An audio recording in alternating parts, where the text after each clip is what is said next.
ये वीडियो उन लोगों के लिए है जो ये समझ रहे हैं कि नया कानून जो किसानों के लिए बनाया गया है उसका नुकसान सिर्फ किसान को होगा। जी नहीं, आप गलत हैं। अब मैं आपको समझा दूं, शायद आपको समझ में आ जाएगा। केवल एक सेक्शन बताता हूं जिससे आपको पूरी कहानी समझ आ जाएगी। जो कॉन्ट्रैक्ट फार्मिंग है, उस कॉन्ट्रैक्ट फार्मिंग की धारा 3, उसमें जो एग्रीमेंट होगा किसान और व्यापारी के बीच में, मैं उसके बारे में बताता हूँ। आप समझ जाएंगे, उसके बाद कुछ बताने की जरूरत नहीं पड़ेगी। उस धारा 3 में लिखा है कि किसान और व्यापारी के बीच में एग्रीमेंट होगा। उसमें यह लिखा जाएगा, नंबर 1, किसान को अपनी जमीन पर कौन सी फसल उगानी होगी। नंबर 2, उस फसल का ग्रेड क्या होगा, स्टैंडर्ड क्या होगा और उसकी क्वालिटी क्या होगी। नंबर 3, उस फसल को उगाने के लिए जो बीज होगा, जो खाद होगा, जो कीटनाशक होंगे, जो मशीनरी होगी, जो तकनीक होगी, उसे वो व्यापारी जिसके साथ समझौता हो रहा है वो देगा। उसके बाद उसी एग्रीमेंट पर लिखा जाएगा उसकी कीमत क्या होगी। जो फसल उगाएगा, जब फसल पक के तैयार हो जाएगी तो किस कीमत पर व्यापारी खरीदेगा, ये भी लिखा जाएगा। साथ में ये भी लिखा जाएगा कि इस फसल की कितनी बार चेकिंग होगी। तो बोते समय जब फसल बढ़ रही होगी उस समय, और जब फसल कट के व्यापारी खरीदेगा उस समय, 3 समय उसकी चेकिंग होगी। अब मैं आपको समझाता हूँ एक बहुत मोटे से उदाहरण से। समझो, ये मानिए कि इस कानून के हिसाब से पूरे देश की जमीन, पूरे देश के जो किसानों के पास जमीन है, उसका जो व्यापारी है उनसे एग्रीमेंट हो गया। व्यापारियों से एग्रीमेंट होने के बाद सारी जो फसल है वो कहाँ जाएगी, व्यापारी के घर में। इसका मतलब ये हुआ कि सरकार के पास खरीदने के लिए एक दाना नहीं बचेगा। सारी की सारी फसल व्यापारी खरीद के ले जाएगा। और व्यापारी कितनी फसल खरीद सकता है, पहले उस पर प्रतिबंधता थी। अब आवश्यक पशु अधिनियम से वो बैरिकेड हटा दिए गए हैं। यानी कि जो एक लगा रखा था बैरियर कि इससे ज्यादा नहीं खरीद सकते, लिमिट लगा रखी थी, लिमिट को खत्म कर दी। इसका मतलब व्यापारी जितनी चाहे फसल खरीद के अपने गोदाम में रख सकता है। अब मानिए कि पूरी फसल किसान से व्यापारी के घर चली गई, तो आप थोड़ा सा पीछे आइए। 2013 में इस सरकार ने संसद में कानून बनाया था इस देश के गरीब लोगों के लिए। 82 करोड़ गरीब लोगों के लिए नेशनल फूड सिक्योरिटी एक्ट यानी राष्ट्रीय खाद्य सुरक्षा कानून के तहत 82 करोड़ लोगों को 3 रुपए किलो चावल, 2 रुपए किलो गेहूं और 1 रुपए किलो मोटा अनाज देना था। अब मैं आपसे सवाल पूछता हूँ, अब समझिए, आप सब कुछ जब सारा अनाज व्यापारियों के पास चला गया, सरकार के पास कुछ नहीं है, तो सरकार इन 82 करोड़ लोगों को कहां से अनाज दिलाएगी, पहले तो ये बताएं।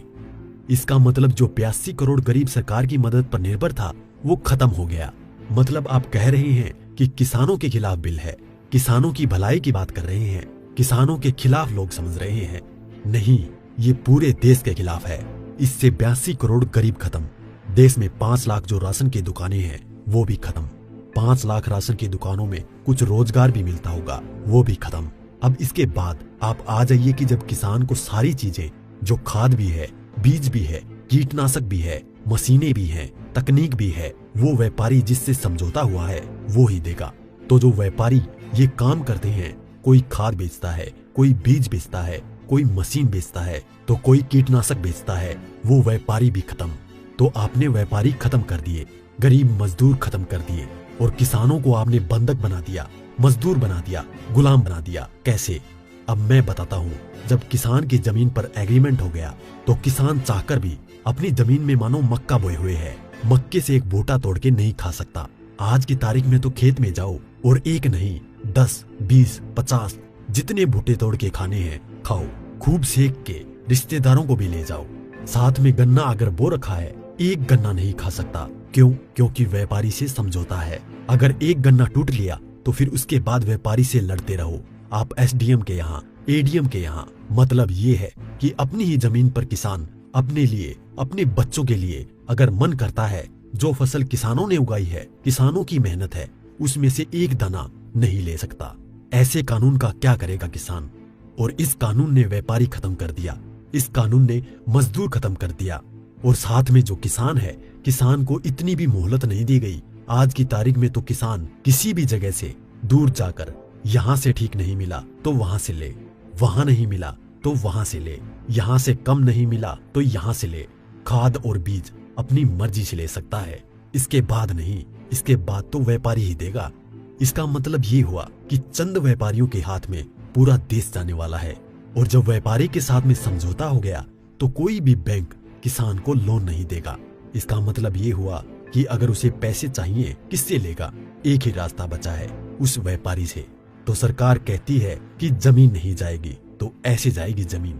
और उसी व्यापारी से जब वो कर्जा लेगा, धीरे धीरे कर्जा बढ़ता चला जाएगा और कर्जा बढ़ता चला जाएगा, व्यापारी का ब्याज बढ़ता चला जाएगा।